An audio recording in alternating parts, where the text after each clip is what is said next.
맛봐도 돼요? 와우.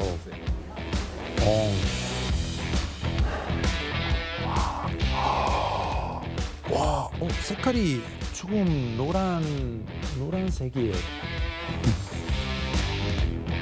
부드러워요. You see? Beautiful little octopus shape.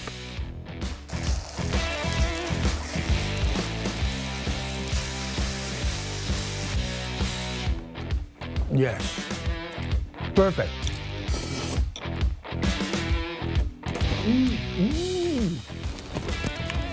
네. 싹.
The Korean wave is drawing more fans from all over the world. Local consumer prices continue to hover at the 2% cent rate in April.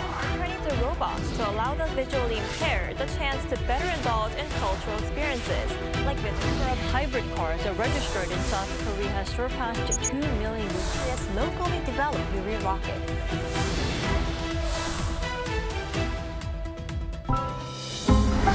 Arirang.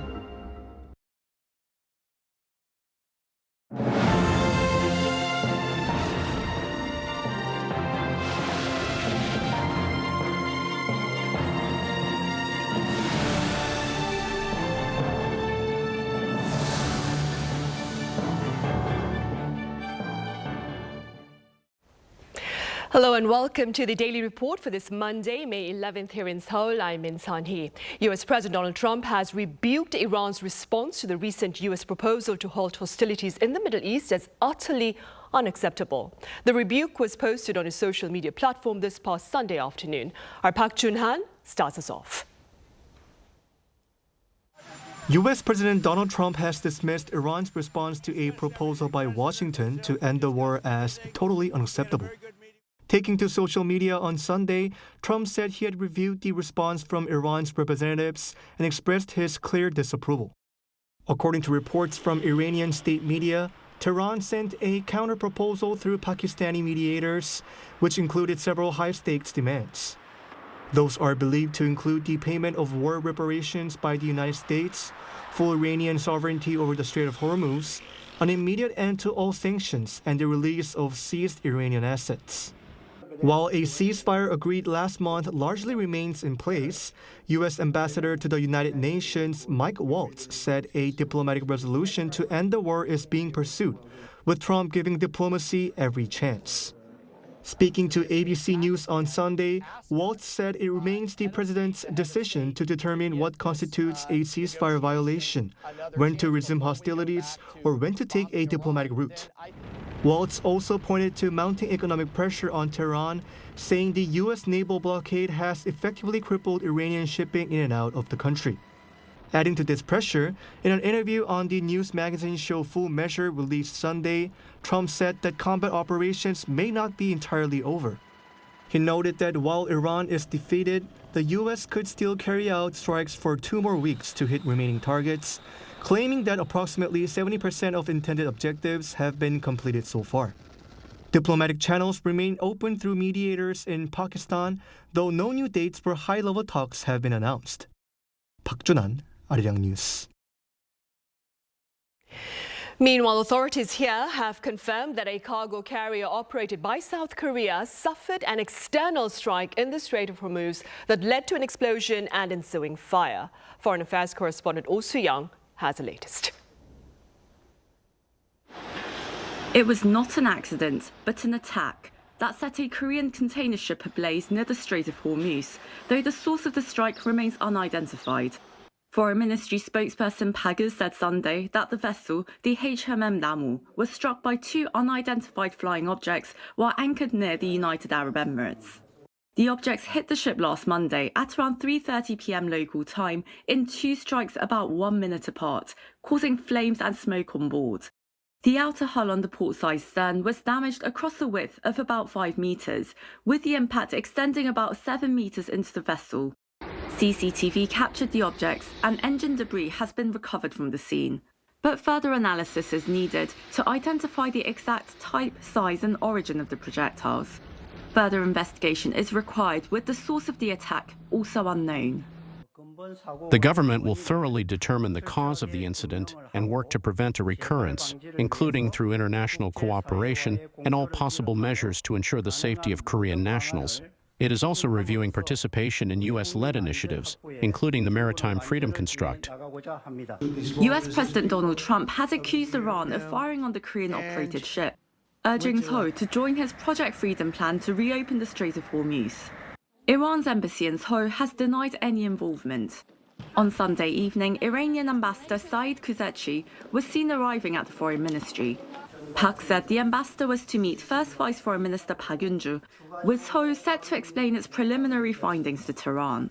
He said Iran was being consulted as a related country, while stressing Seoul had not concluded who carried out the attack.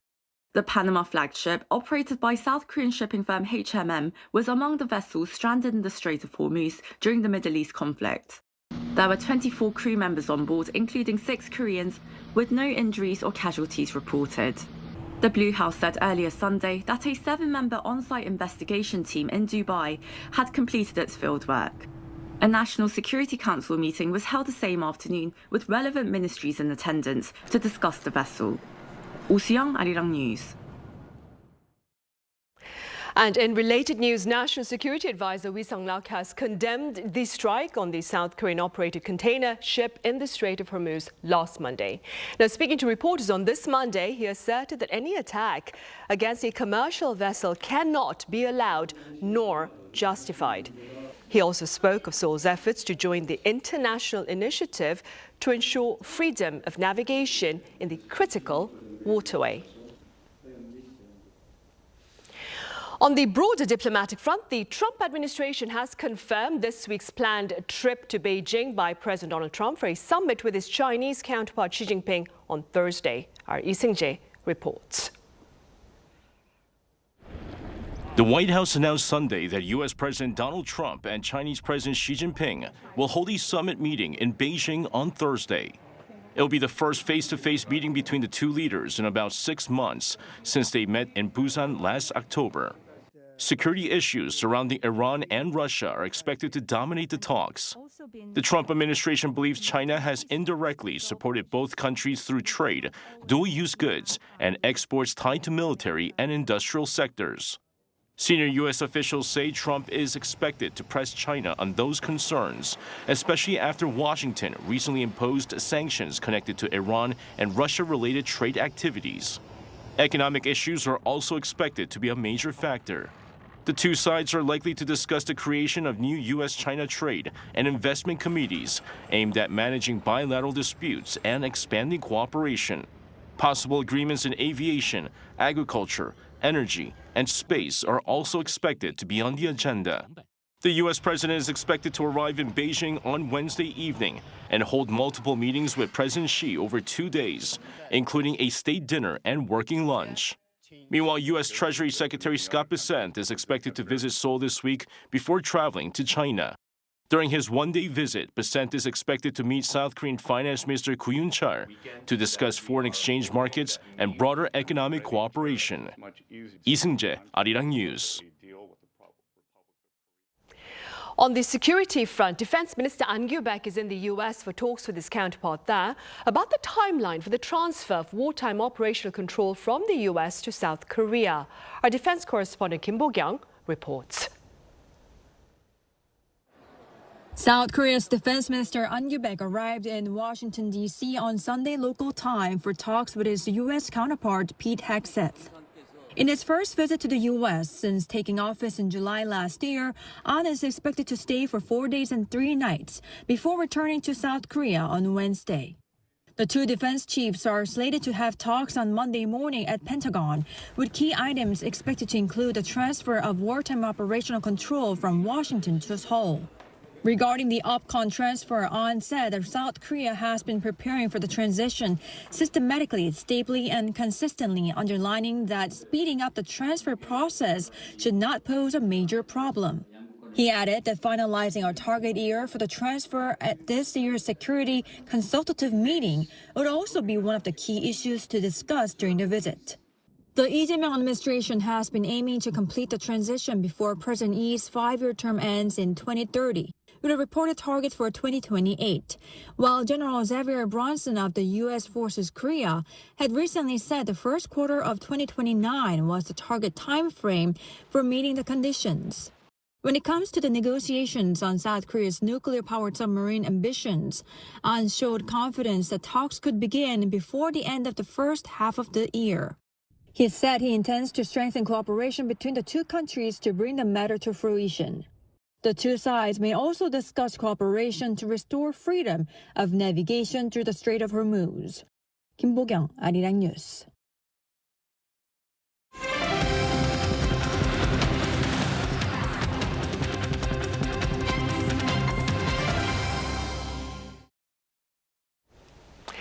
The South Korean benchmark KOSPI seems oblivious to the tensions in the Middle East as the index soared to yet another record high on this Monday within the first hour of its trade. Our economics correspondent Kim Jun-hong covers the day's rally.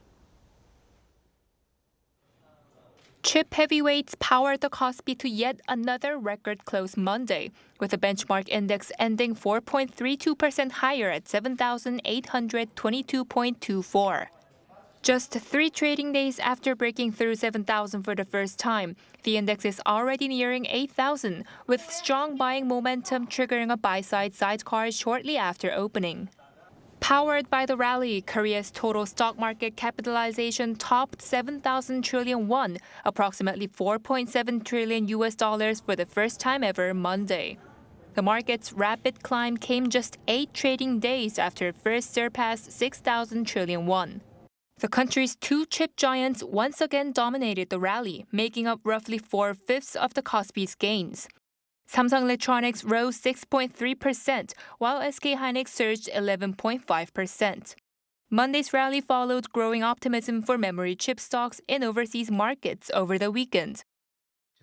Positive news surrounding Micron and reports of potential big tech investment in SK Hynix appear to have strengthened expectations for a prolonged upcycle in DRAM prices. With global investor attention firmly fixed on semiconductors, Korea's chip-heavy market continues to ride the boom, with optimism growing that the rally still has further room to run. Korea's stock market valuation still remains low compared to other major markets. Based on current earnings projections, the KOSPI could theoretically move above the 10,000 mark. The recent gains appear to reflect upgraded earnings forecasts rather than a full easing of the Korea discount. Still, concerns are growing that the rally is overly reliant on semiconductors, with gains in other sectors remaining relatively weak. As long as the chip boom continues, the market may keep pushing higher, but any slowdown in the sector could quickly shake the broader market. Kim Jun-hong, Arirang News. Staying with that tone of caution, beyond the local bourse, the broader South Korean economy looks to bear the brutal brunt of mounting energy costs, given the recent failure by the US and Iran to break the deadlock over details of a peace deal, which in turn sent global oil prices soaring.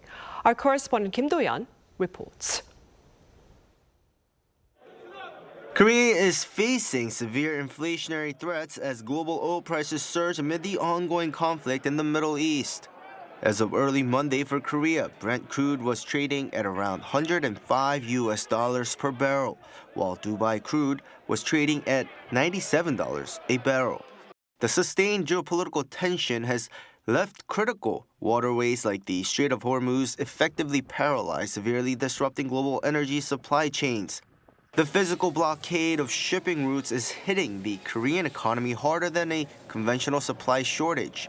According to a report released on Monday by the Korea Development Institute, a 10% rise in oil prices driven by transport uncertainty pushes domestic consumer inflation up by 0.20 percentage points. This is nearly double the 0.11 percentage point impact observed during standard market fluctuations. The domestic economy remains highly vulnerable, relying on the Middle East for about 70% of its crude imports.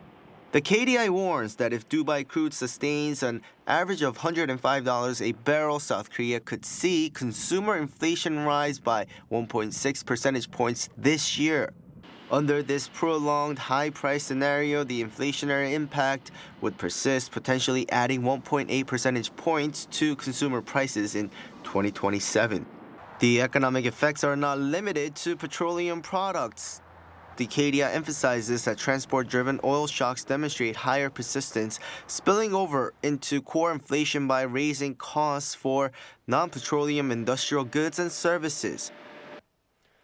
This analysis does not factor in the government's policy responses, such as price caps and fuel tax cuts. If these measures are taken into account, they are expected to mitigate the overall impact on consumer prices.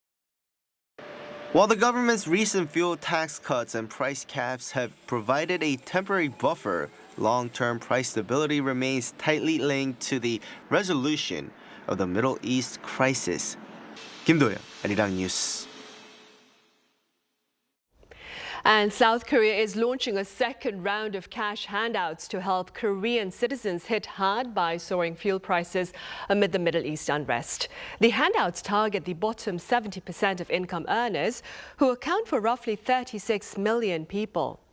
Eligible residents who live in the Seoul metropolitan area will receive 100,000 won, while those in rural areas may receive up to 250,000 won. Eligibility is tied to health insurance payments from March, and those with high value assets or significant financial income are excluded. An annual summit of a regional travel alliance is currently taking place here in South Korea, and our culture correspondent Park Eun-woo reached out to the head of that alliance for his thoughts on Korea's efforts to enhance its tourism industry. To take a listen. Drawing nearly 19 million tourists to Korea last year was a clear positive signal for the country's tourism. An expert at the Pacific Asia Travel Association annual summit said that Korea needs to look beyond the numbers. But then the question now that Korea need to ask themselves is that, are you just looking at numbers? It's about how do you manage the destination well? And I think if that's being done in a more cohesive way, I think Korea will be a very, very appealing destination. Looking beyond K-pop and K-culture, Hamid pointed to other areas where Korea leads the way in order to attract more visitors: sustainability. Korea is one of the destinations that do very well in a lot of areas of sustainability, including food waste management. That also teaches the visitors when they come to Korea to do the same. In the long run, I think Korean will gain more because I think you have a huge respect to nature and culture and preservation. The CEO cited Jeju Island as a notable example of balancing tourism growth with sustainability, while addressing over-tourism, a challenge also faced by popular destinations like Barcelona. They have actually come up with a real-time measurement on the hotspot area within the island. Destination needs to have those kind of mechanism, and I think Jeju has already been doing that, which is very successful. I think because they know that while they want the business from travel and tourism, but they also need to protect their tourism asset. One of the key agenda topics at this year's PATA summit is regional tourism, an issue Korea is also grappling with as it seeks to spread visitor demand beyond the capital region. So this year's annual summit is being hosted in two cities across South Korea, Pohang and Gyeongju. Why were these two cities selected, and does it have any symbolic significance, especially in terms of the future of tourism within the Asia-Pacific region? The APEC last year, which is, I think, a huge success and really put Gyeongju into the map. You also have Pohang, which has different attributes and attractions. We need to walk our talk to start exploring cities beyond the comfort zone. And especially as this year marks the 75th anniversary of PATA, Hamid says Korea's continuous contribution and collaboration with the organization and its members will be key for both to create a more sustainable future in tourism. 박건우, Arirang News, Pohang. Now, in other news, naphtha is a petroleum product used to make plastics, and fears of its shortage here amid the closure of the Strait of Hormuz has industry insiders actively seeking alternatives. Our Kim Seong highlights one possible option. Here, waste plastic is fed into a pyrolysis reactor. Pyrolysis is a process that breaks down plastic waste into oil using heat without oxygen. The waste is heated to around 400 degrees Celsius for more than 12 hours. Once heated, the plastic breaks down into gas. The gas is then cooled and condensed into pyrolysis oil. After further refining, that oil can be converted into naphtha, the raw material used to make new plastics. The process is known as chemical recycling because it converts plastic waste back into petroleum-based feedstocks from which it was originally made. Pyrolysis can serve as an alternative technology for producing oil from waste. You can think of it as tapping an urban oil field hidden in trash. The technology is gaining attention because it can process contaminated plastic waste that is difficult to recycle mechanically. It generates fewer carbon emissions than simply incinerating the waste.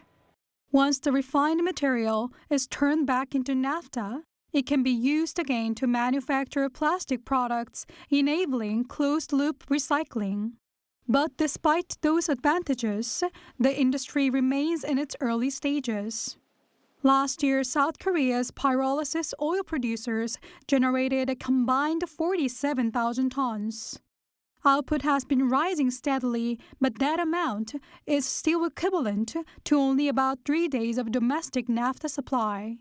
For pyrolysis to serve as a safeguard against supply disruptions, experts say the government needs to move quickly to support the industry.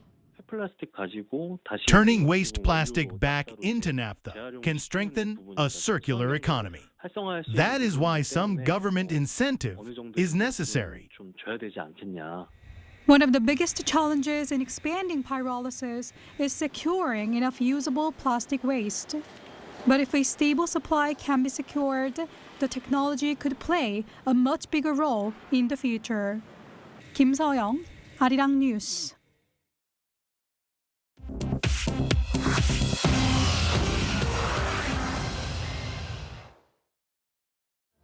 This is The World Now, bringing you everything you need to know from around the globe. Passengers and crew from the hantavirus-stricken cruise ship MV Hondias began disembarking in Tenerife on Sunday. They are boarding government evacuation flights back to their home countries, where they will isolate under national protocols to prevent further spread. The World Health Organization recommended a 42-day quarantine for all passengers. So far, 3 people have died and 4 others remain hospitalized. France confirmed on Sunday that 1 of 5 French passengers being repatriated showed symptoms during the flight. Health officials stressed the risk to the general public remains low. The U.S. Center for Disease Center director said, quote, "This is not COVID, and we don't want to treat it like COVID." Russian President Vladimir Putin says he believes the war in Ukraine, quote, "is coming to an end." He made the remarks on Saturday, just hours after he vowed victory at a scaled-back Victory Day parade. Putin said he would be willing to negotiate new European security arrangements, naming Germany's former Chancellor Gerhard Schroeder as his preferred negotiating partner. He added that a meeting with Ukrainian President Vladimir Zelensky was only possible once a lasting peace deal was in place. The remarks came as a Trump-brokered ceasefire between Russia and Ukraine took hold from Saturday through Monday, with both sides also agreeing to exchange 1,000 prisoners. Trump said he would like to see the ceasefire extended significantly. There were no reported violations from either side. In Indonesia, the bodies of 2 Singaporean nationals have been found on Mount Dukono 2 days after the volcano erupted. Their bodies were found on Sunday holding each other under rock debris near the crater rim. The body of an Indonesian hiker who also died in the eruption was found the day before. The volcano began erupting on Friday, sending ash as high as 10 kilometers. Indonesia's volcanology agency is maintaining its 3rd highest alert level and has banned any activity within 4 kilometers of the crater. Chu Ji-hyun, Arirang News.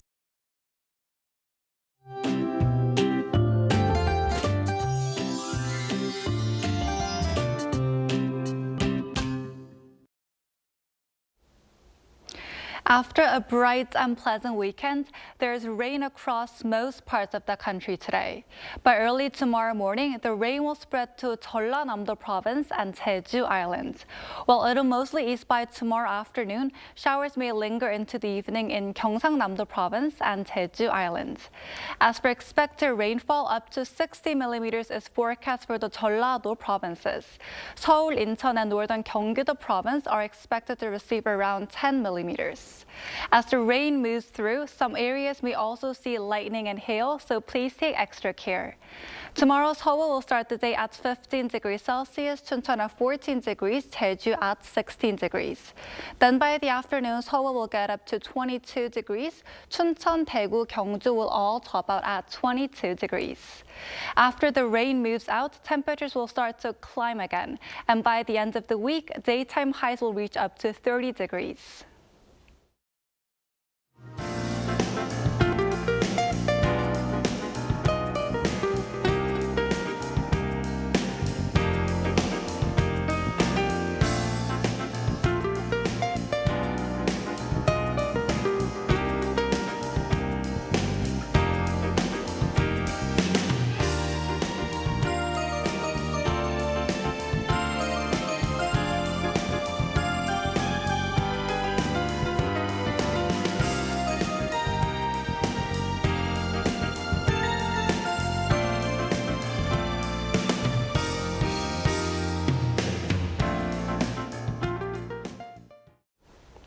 Right, as always, thank you for watching, and our panel session is coming up in a few minutes. Do stay with us.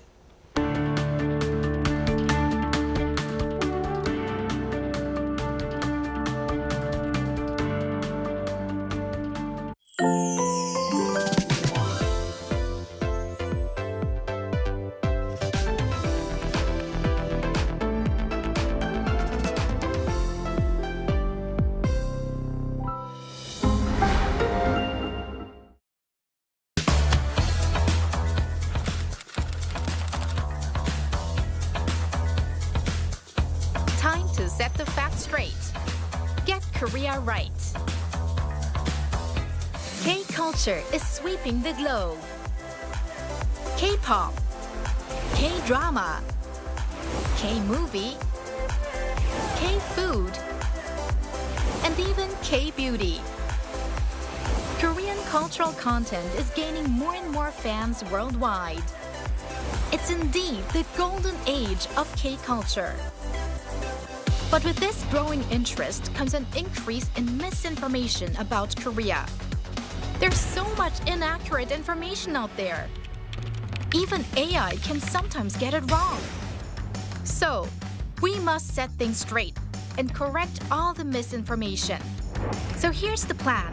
The Voluntary Agency Network of Korea, VANK, and Arirang TV present the Get Korea Right project.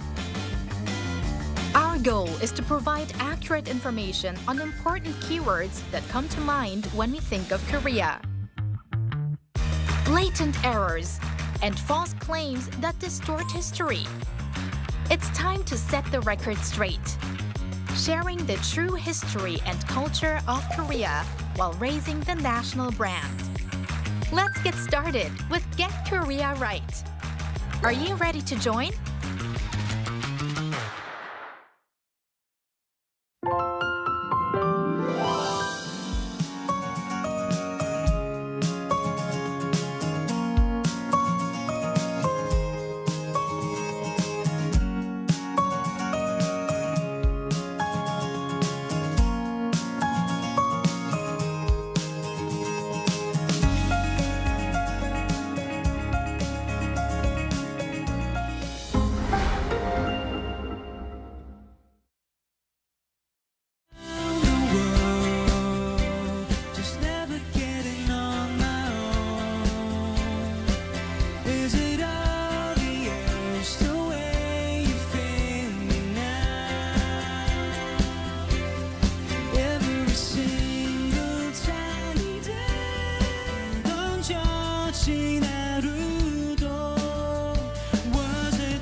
A perfect day to keep on stalling. The floor's so comfortable here with my biscuit stash. It tastes a little salty, little sweet.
Donald Trump says Iran's latest response to his proposal to end hostilities in the Middle East is, quote, totally unacceptable. With more on Press Perspective today.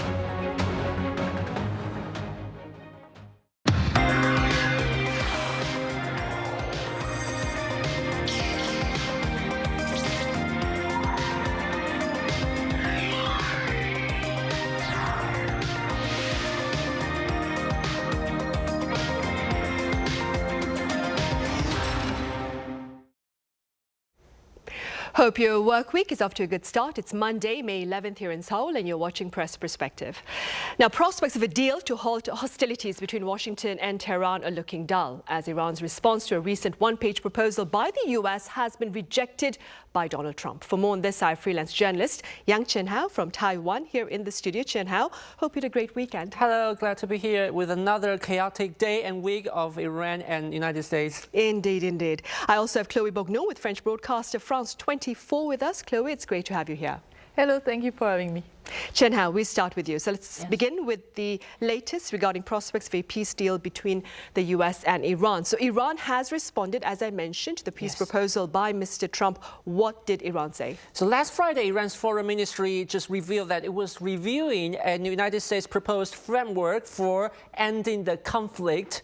And United States media Axios reports that the White House is negotiating a 14-point memorandum of understanding with Iran, including, for example, uranium enrichment, sanctions relief, and restoring the free passage of the Hormuz Strait, though the full details have not been revealed yet. But earlier today, Iranian state media just published a commentary saying that United States proposal was excessive and essentially amounted to demanding Iran's surrender, and therefore Tehran authority had rejected the offer. And President Trump also has quickly responded, saying that the Iranian reaction was totally unacceptable and inappropriate. At this point, we still don't know the exact details of the United States proposal or which specific issues, plans remain the main points of the conflict between Washington and Tehran. What is clear, however, is that over the past 2 and 3 months, we can see that both countries have largely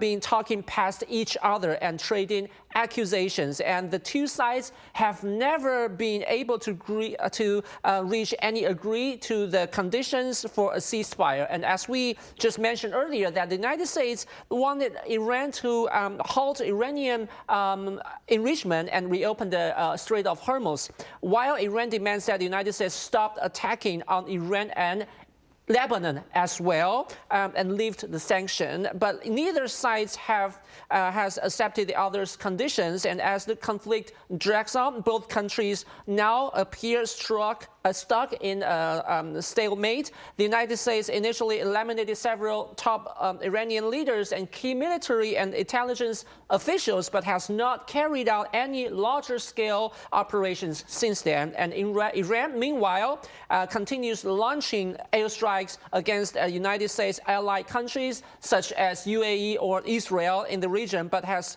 also failed to achieve any major breakthrough. Right now, this conflict appears increasingly likely to become a long-term confrontation. Right. Chloe, as Chen-hao mentioned, Mr. Trump was upset, to say the least, with regard to the response from Iran. What more do we know about his response? So he decided to dismiss the proposal. He was in the gist of the message saying, and I'm quoting him, "I don't like it," then in his signature style of all caps, "totally unacceptable." Once again, he decided to go through Truth Social to deliver his message. So that's still a very classical move from Donald Trump. Diplomacy is to go through social media and to make everything very public. But still, we know that Donald Trump needs to see the end of that crisis. We know that he's been speaking about that also in regard with his next visit to China, saying that it is a big element that probably Xi Jinping would be happy. He was saying something like he would probably embrace him if the Hormuz Strait was opening again. And even last week he was again saying that the end of the war was close. So even if he said now in public that it is a totally unacceptable deal, I guess that diplomacy still has to be working on and still has to go to try to find an end to that crisis. Right. And speaking about diplomacy, Chloe, with regard to France, I believe the Macron government has sent its flagship aircraft carrier to the strategic waterway. Could you give us some context behind that decision? Yeah, so the Charles de Gaulle, that's the aircraft carrier, has been going through the Suez Canal and it was en route to Hormuz.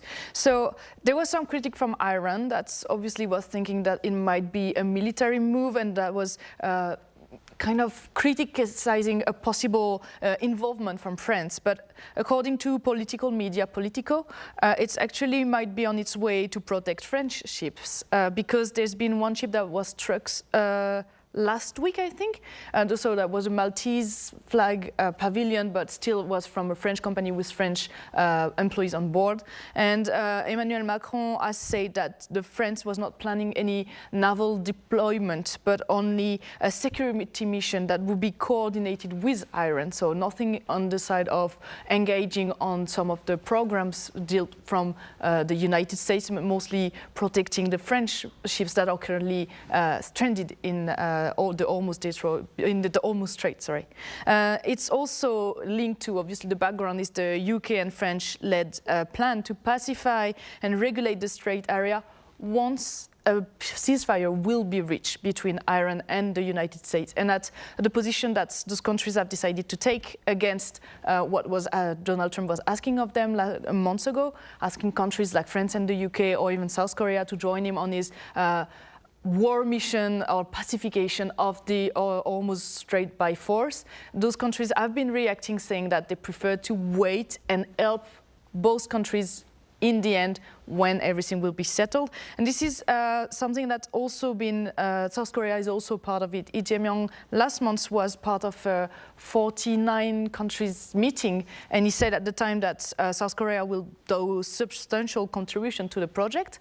And actually today, defense ministers from more than 40 nations are going to meet online to the demand of the UK, like through the leadership of UK and France, to discuss again this project, hoping that the ceasefire will be applied at one point. Right.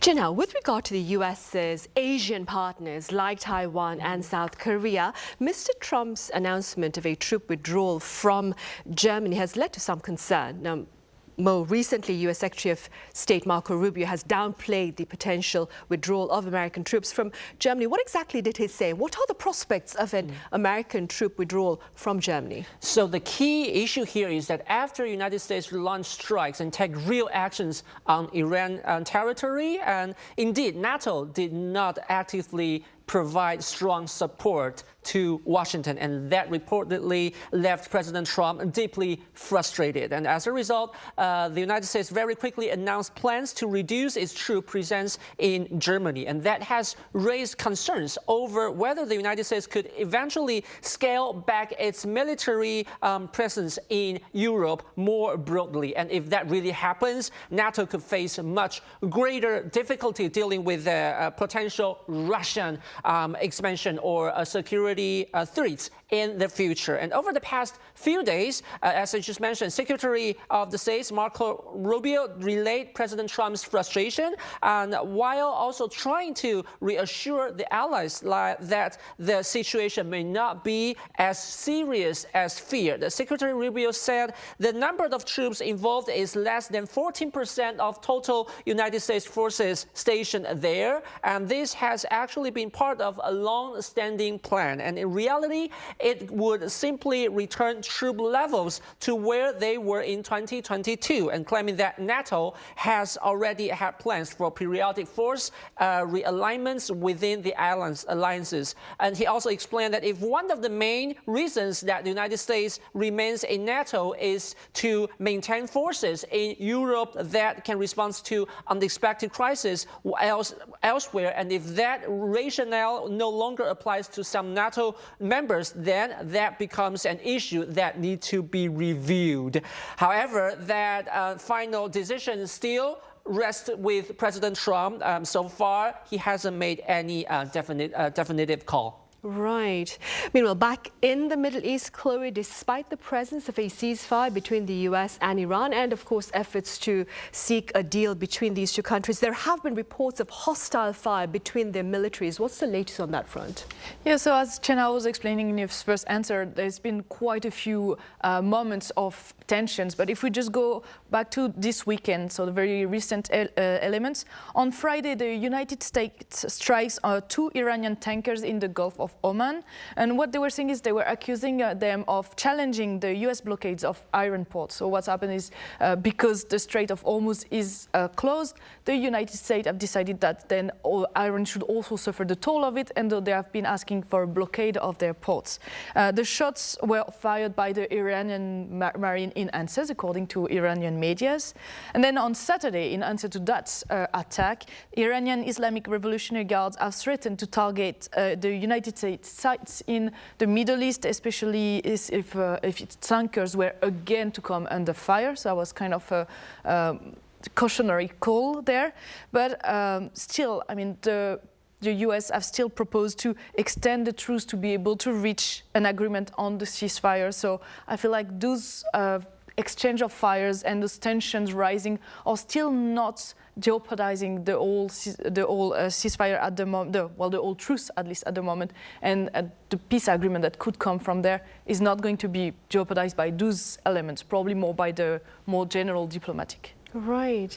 Jenna, according to the Washington Post, American intelligence authorities believe that Iran can outlast US blockade of its seaports for months. Could you tell us a bit more about this assessment and its broader implications? Yes, although the Trump administration has repeatedly emphasized and claiming that Iran has been severely weakened by the continuous United States military strikes, and an internal CIA report obtained by the Washington Post paints a very different and potentially alarming or risky picture. The WAPO exclusive published last week stated that Iran could likely withstand pressure for at least another 3 to 4 months, while its military capabilities remain far from crippled.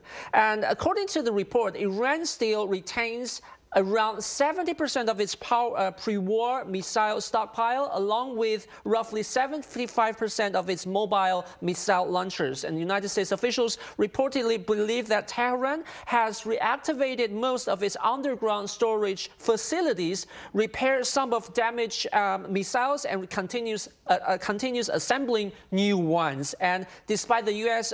Navy blockade on Iranian major ports, which is costing Tehran significant oil revenue every day, but intelligence analysis suggests Iran still has ways to extend its endurance under sanctions and military pressure. Those measures including for example, storing oil aboard tankers and reducing oil field production to preserve operations, and possibly continue convert exports through overland routes in Central Asian countries. And the report also notes an important part that even after sustained attacks by United States and Israeli forces, Iran still maintains substantial drone capabilities, which makes many people worry. In fact, low-cost drones may pose an even greater threat than medium-range missiles, because a single successful drone attack or drone strike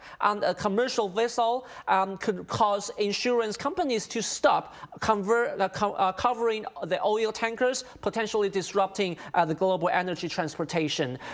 Taken together, that is to say, these remaining military and economic capabilities could harden Tehran's position in the months ahead. And in other words, even though Iran has already suffered damage from United States and Israeli strikes and attacks, Washington and its allies might still fall short of their border goal of forcing Iran to abandon its missile or nuclear ambitions. Right, and keeping in mind what Shen Hao has just said, Chloe, let's touch upon the ripple effects of the unrest in the Middle East on South Korea, a U.S. ally.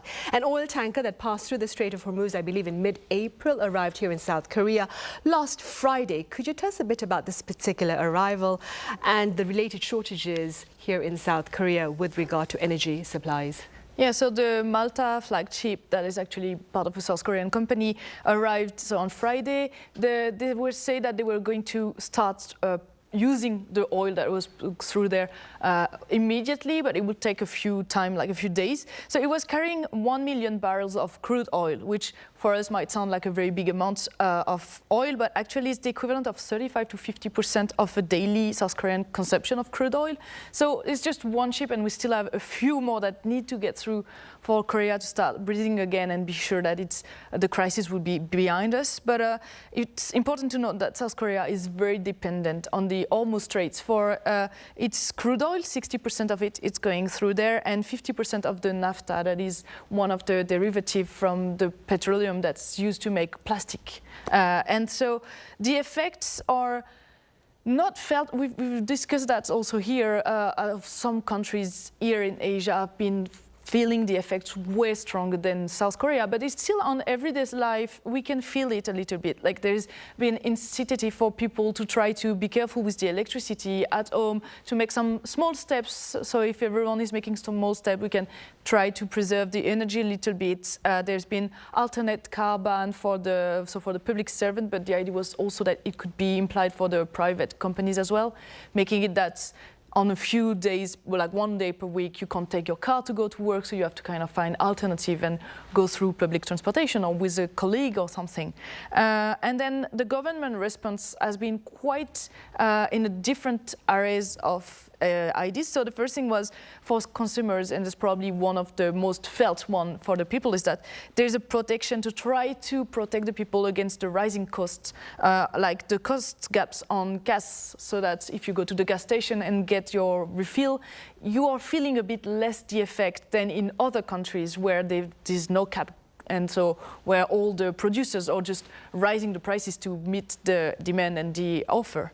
And there's also some cash assistance. We know now that the second batch of cash assistance is actually going to be rolled out for the bottom 70% of income earners. So that's 36 million people from next week. And the first program was launched in April, and it was ended to the recipient of basic livelihood security and all the vulnerable groups. So the choice has been made for now to kind of try to help those who have the most difficult time financially, to try to help them support the cost while they're still rising a bit.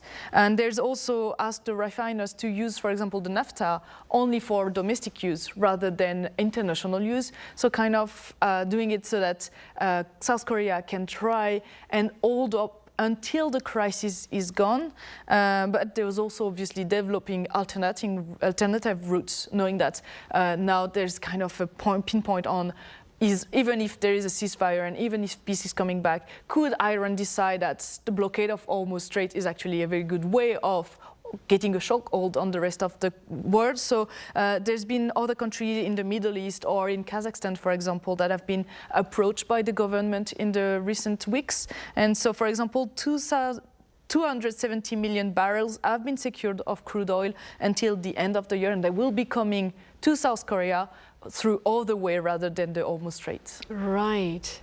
Jen-Ha, authorities here in South Korea, they've also confirmed the cause of an explosion and fire on a cargo carrier operated by South Korea in the Strait of Hormuz. Could you tell us a bit more? Yeah, that happens on May 5th, this last week. A cargo ship operated by the South Korean shipping company HMM caught fire after an explosion near waters of the UAE. And there were 24 crew members on board, including 6 South Koreans, but all evacuated and safely, and no injuries were reported. And President Trump claimed that Iran had fire on the vessel. However, the South Korean government says that the cause is still under investigation, and officials cannot confirm whether the ship was attacked from outside or whether the incident may have been caused by mechanical failure itself. And the vessel is now being transported to Dubai for further inspection. And meanwhile, the Iranian embassy in South Korea rejected any accusations linking Iran to the damage. And the embassy also stated that ships passing through the strait must follow regulations and coordinate with the Iranian government,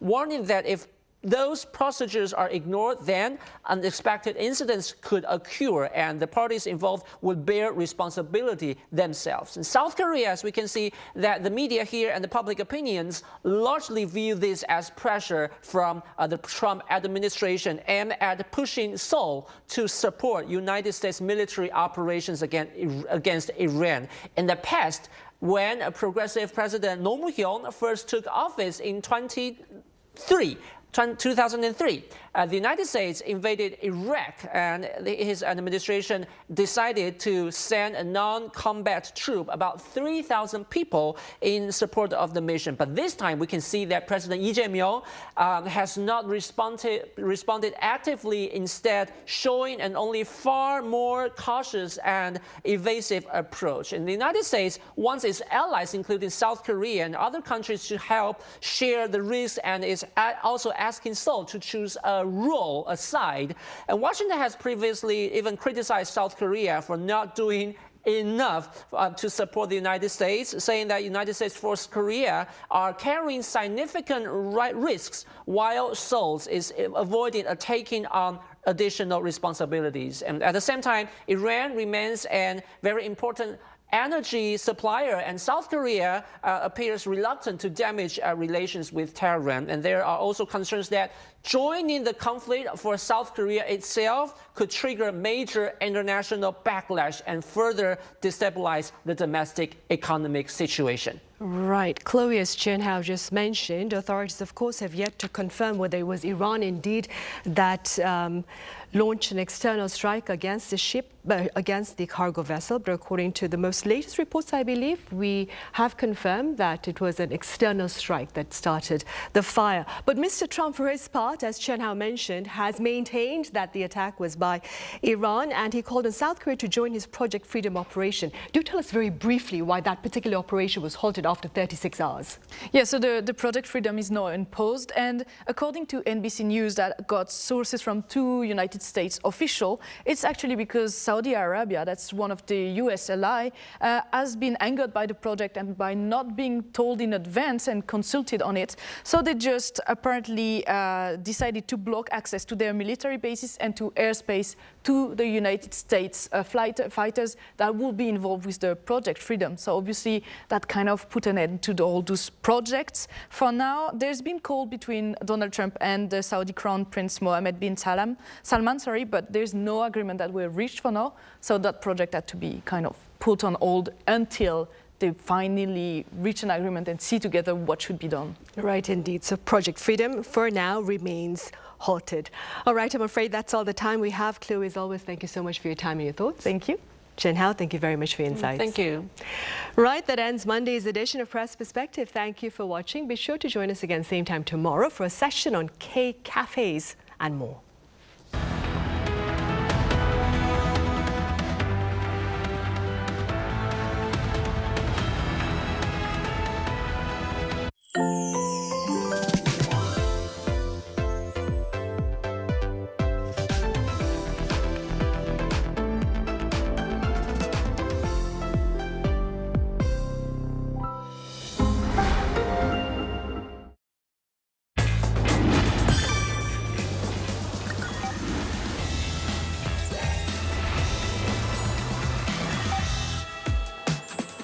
A country where tradition